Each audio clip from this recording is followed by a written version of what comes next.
Melos was extremely angry. He firmly resolved, I must defeat that cunning and cruel king. Melos knew nothing about politics. He was a shepherd living in a small village. He spent his days peacefully, playing the flute and tending to his sheep. However, he was highly sensitive to injustice. That morning, he set out from the village. He crossed fields and mountains, traveling 40 kilometers to the town of Syracuse. Melos had no parents, and he had no wife. He lived with his shy 16-year-old sister. His sister was engaged to a serious young shepherd in the village, and their wedding was soon to be held. Melos had come to the town to buy wedding clothes and a feast for his sister. First, he gathered the necessary items. Then he began to stroll leisurely along the main street of the city. Melos had a close friend from childhood. His name was Seleniantus. Seleniantus was now working as a stonemason in the town of Syracuse. Melos intended to visit his friend. Having not seen him in a long time, Melos was looking forward to meeting him. As he walked, Melos noticed that the town seemed different from usual. It was very quiet. It was already evening, so it was natural for the town to be dark, but there was something more than just the darkness of night. An eerie stillness pervaded the air. Even Melos, who was usually cheerful, began to feel uneasy. He stopped a young man he encountered on the street and asked, "Has something unusual happened? When I came here 2 years ago, even at night, people were singing, and the town was lively." The young man shook his head and did not answer. A little further down the road, Melos encountered an old man. This time, he asked the same question in a stronger tone. However, the old man also did not answer. Melos shook the old man's body with both hands and asked the question repeatedly. Finally, the old man answered in a low voice, glancing around him. "The king is killing people." Melos asked in surprise, "Why is he killing them?" The old man replied, "The king says that people have evil hearts. But in truth, no one has such a heart." "Have you killed many people?" "Yes. First, he killed his sister's husband. Then he killed his own son. After that, he killed his sister and her children, and finally the queen. In the end, he also killed the wise minister, Alecus." "That's terrible. Has the king gone mad?" "No, he hasn't gone mad. The king has simply lost the ability to trust anyone. Lately, he even doubts the hearts of his own servants. He orders those who live in luxury to hand over a hostage. Those who disobey are crucified and killed. Today, 6 people were killed." Hearing this, Melos grew furious. What a terrible king! Such a man must not be allowed to live. Melos was an honest and simple man. Carrying the goods he had purchased, he slowly made his way toward the king's castle. Melos was immediately arrested by the patrol guards. When his belongings were searched, a dagger was found in his clothes, causing a commotion. Melos was brought before the king. King Dionysus spoke quietly but with authority. "What did you intend to do with this dagger? Answer me."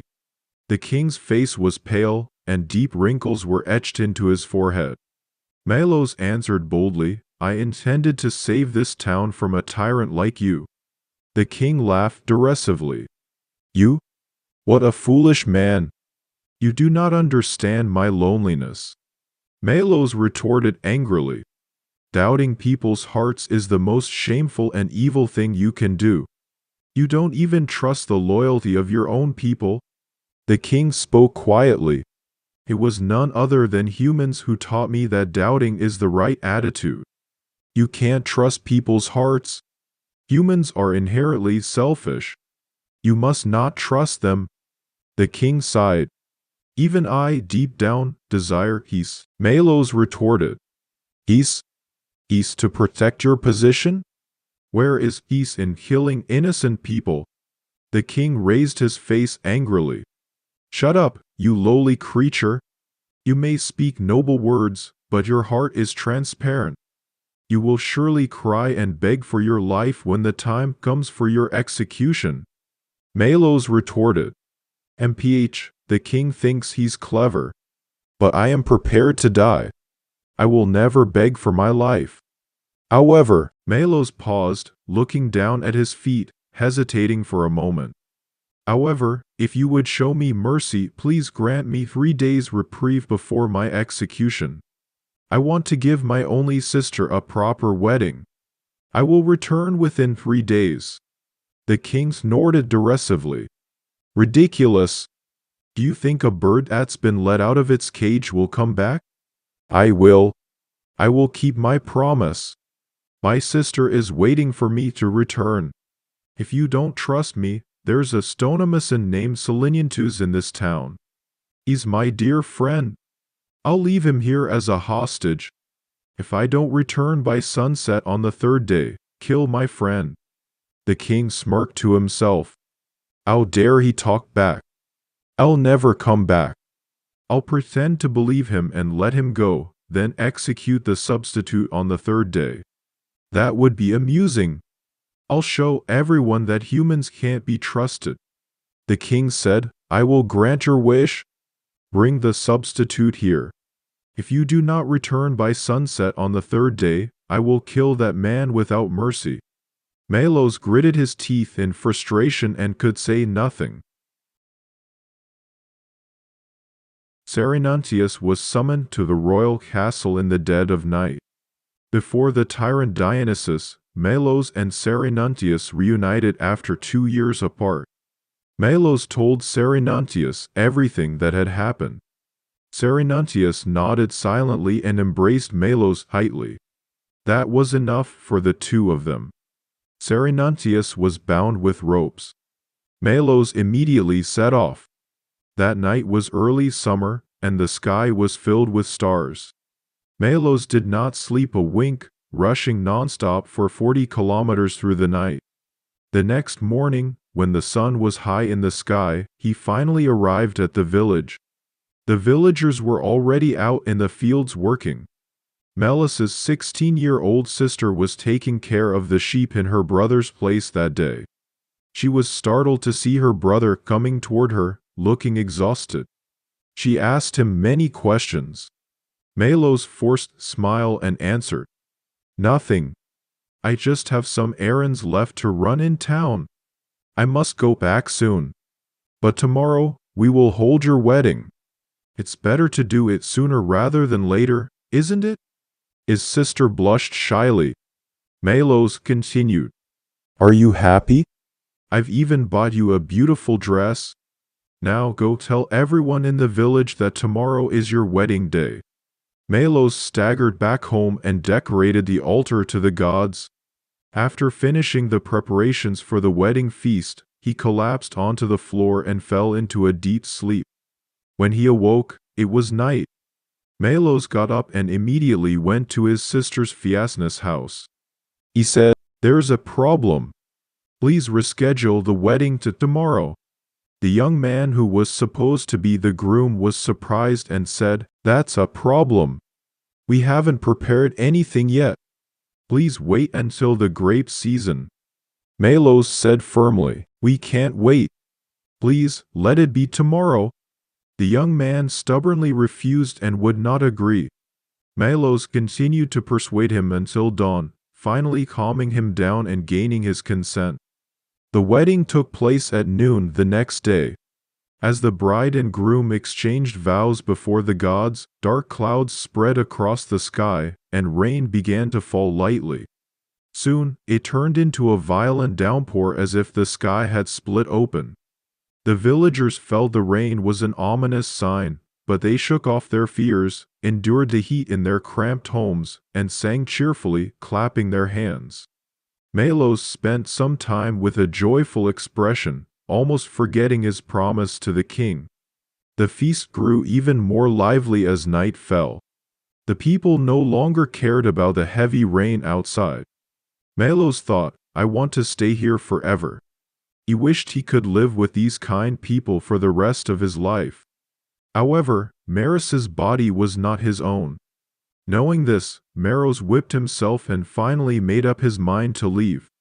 There is still plenty of time before sunset tomorrow. I will sleep a little and then leave immediately. That was what Melos thought. By then, the rain might have stopped. He wanted to stay in this house a little longer. Even a man like Melos had feelings of regret at parting. Melos approached his sister, who was looking happy at her wedding, and said, "Congratulations. I'm tired, so I'm going to rest for a while. When I wake up, I'll leave for the town. I have important business to attend to. Even without me, you have a kind husband, so you won't be lonely. As your brother, I hate nothing more than to distrust people and tell lies. You know that well. There should never be secrets between husband and wife. Your brother is probably a great man, so I hope you will live your life proud of that." His sister nodded quietly, as if in a dream.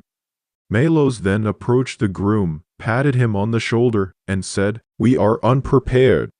All I have in my house is my sister and the sheep. I will give you everything. And one more thing, be proud of becoming my brother." The groom smiled shyly, rubbing his hands together. Melos laughed, bowed to the villagers, and left the banquet. He then entered the sheepfold, lay down there, and fell into a deep sleep. Melos woke up at dawn the next day. He jumped out of bed and said hurriedly, "Oh no, did I oversleep? No, it's okay. If I leave right now, I'll make it in time for the appointment." Melos was determined to reach the king's castle before sunset and show the king the honesty of humans. And he intended to climb the execution platform on his own 2 feet. Melos slowly got ready. The rain outside was gradually weakening. After finishing his preparations, Melos swung his arms widely and ran through the rain with the speed of an arrow. Melos thought to himself, "I will be killed tonight. I am running to save my friend. I am running to break the king's treacherous heart. I must run, and I will die. But I have upheld my honor since I was young. Farewell, my homeland." The young Melos was in agony. He nearly stopped many times. Each time, he shouted, "Come on," to encourage himself and continued running. Melos left the village, crossed the meadow, and passed through the forest. By the time he reached the neighboring village, the rain had stopped, and the sun was high in the sky. The heat grew more intense. Melos wiped the sweat from his forehead and thought, "Now that I've come this far, I can rest easy. I have no more attachments to my hometown. My sister will surely become happy wife. I have nothing left to worry about. If I head straight for the castle, that will be enough. There's no need to hurry so much." Melos regained his former easygoing nature and began walking while humming to himself. He walked leisurely for 10 kilometers, reaching the halfway point of his journey, when suddenly, disaster struck. Melos stopped in his tracks at the sight before him. The river ahead had overflowed due to yesterday's heavy rain. Water flowing down from the mountains had turned into a violent torrent, sweeping away the bridge. The wooden pillars had been carried away, and the bridge was completely destroyed. Melos stood there frozen. He looked around and shouted for help, but there was no sign of a boat or anyone else. The river's current grew increasingly fierce, resembling the sea. Melos knelt down on the riverbank and wept. Then, raising both hands to the sky, he prayed to God, "Please, calm this raging river. Time is passing. The sun is already directly overhead. If I don't reach the royal castle before the sun sets, my dear friend will die because of me." But the muddy torrent seemed to mock Melos' cries, growing even more violent. Huge waves crashed in one after another, swirling and churning, creating foam. Melos had made up his mind. "I have no choice but to swim." Melos shouted and jumped into the muddy torrent. Like 100 giant snakes, the turbulent current twisted and turned, and Melos fought for his life. Gathering all his strength, Melos swam. Despite being swept up by the waves and carried away, he swam forward with all his might. Then, as if the god had taken pity on him, Melos finally managed to cling to a tree on the opposite shore. "I'm saved." Melos shook his body violently like a horse and immediately began to run. There was no time to waste. The sun was already beginning to set in the west. Panting heavily, Melos climbed the mountain path. Just as he reached the top and let out a sigh of relief, bandits appeared before him. "Stop!" one of the bandits shouted. Melos shouted back, "What are you doing? I must reach the castle before sunset. Let me through." However, the bandits said, "We can't let you pass. Leave everything you have behind." Melos angrily retorted, "I have nothing but my life, and even that I intend to give to the king." "We want your life." Melos shouted. "So you've come to attack me on the king's orders?" The bandits fell silent and raised their clubs simultaneously. Melos crouched low, leaped at one of them, and seized his club. Then he shouted, "I'm sorry, but this is for justice." Melos swung the club with all his strength, knocking down 3 bandits. Taking advantage of the others' momentary hesitation, Melos ran away. Melos sprinted down the pass. But he was finally getting tired. Moreover, the afternoon sun beat down mercilessly. Melos felt dizzy several times and finally stopped, collapsing to his knees. Melos looked up at the sky and thought, tears of frustration streaming down his face. "Ah, I swam through the raging river, fought the bandits, and made it this far. I really tried my best. Yet here I am, collapsing like this, so pathetic. My friend is waiting for me, believing in me, and now he might die because of me." Melos scolded himself repeatedly, but his body would not move. He collapsed onto the grass by the side of the road. When the body grows weary, the mind grows weak. "I no longer care. I never intended to break my promise. I did my very best. I am not a traitor. I want to show someone my heart. This heart beats with the blood of love and honesty." But Melos muttered, "It's over. I've lost to fate. Selenian-twos, forgive me. You always believed in me. We were truly good friends. I believed in you too. You're probably still waiting for me, believing in me. Thank you." Melos closed his eyes, tears streaming down his face. "Should I try to survive? Should I return to the village and live with the sheep and my sister? Justice and faith are meaningless now. Killing others to survive, is that what it means to be human? I have lost to the king. Let me die." Just as he thought that,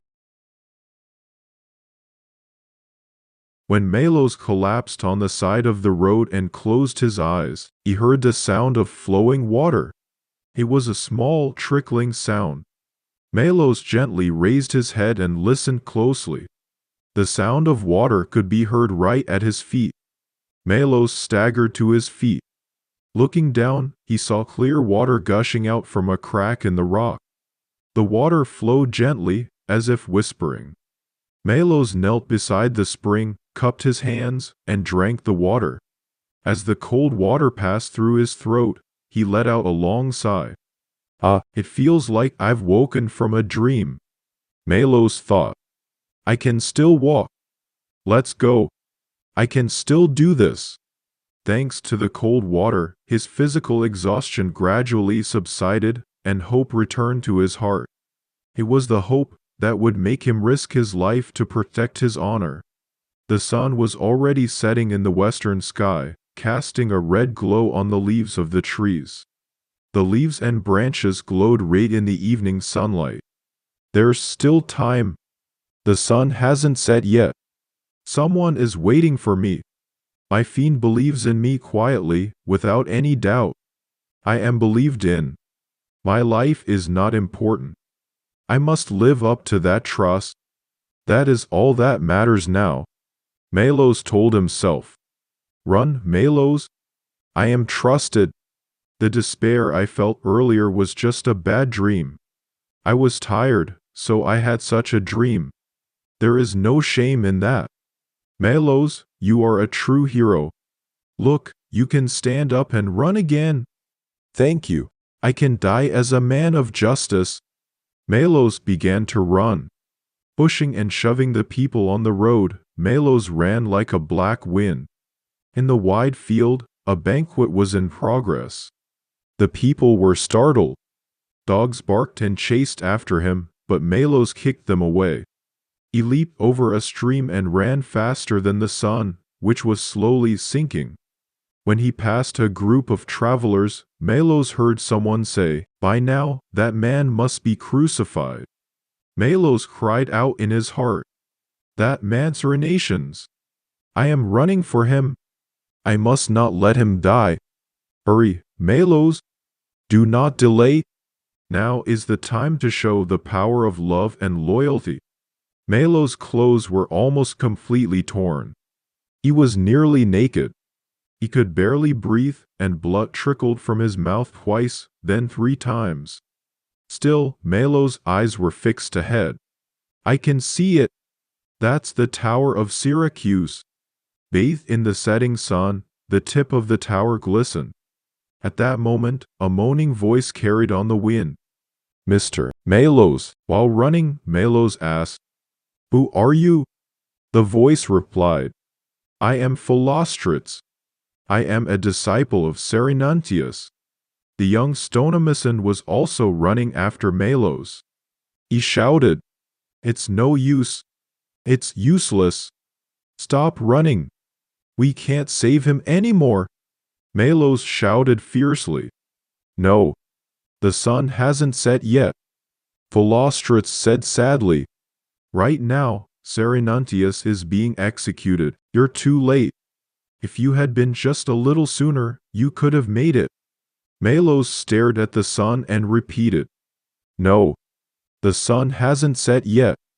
Melos's heart was about to burst. "I have to keep running." Philostrates chased after him and said, "Stop. Don't you value your life? He believed in you." Even when he was late to the execution site, he remained calm. "No matter what the king said," he replied, "Melos will come." Melos shouted, "That's why I'm running. I'm running because I'm believed in. It doesn't matter if I make it in time. Human lives don't matter. I'm running for something greater. Follow me, Philostrates." Philostrates shouted, as if giving up, "Have you lost your mind? But run if you must. Perhaps you might still make it." Melos was not thinking. He simply ran on, guided by instinct. The sun was sinking below the horizon. The last red light was staining the sky. At that moment, Melos burst into the execution ground like a storm.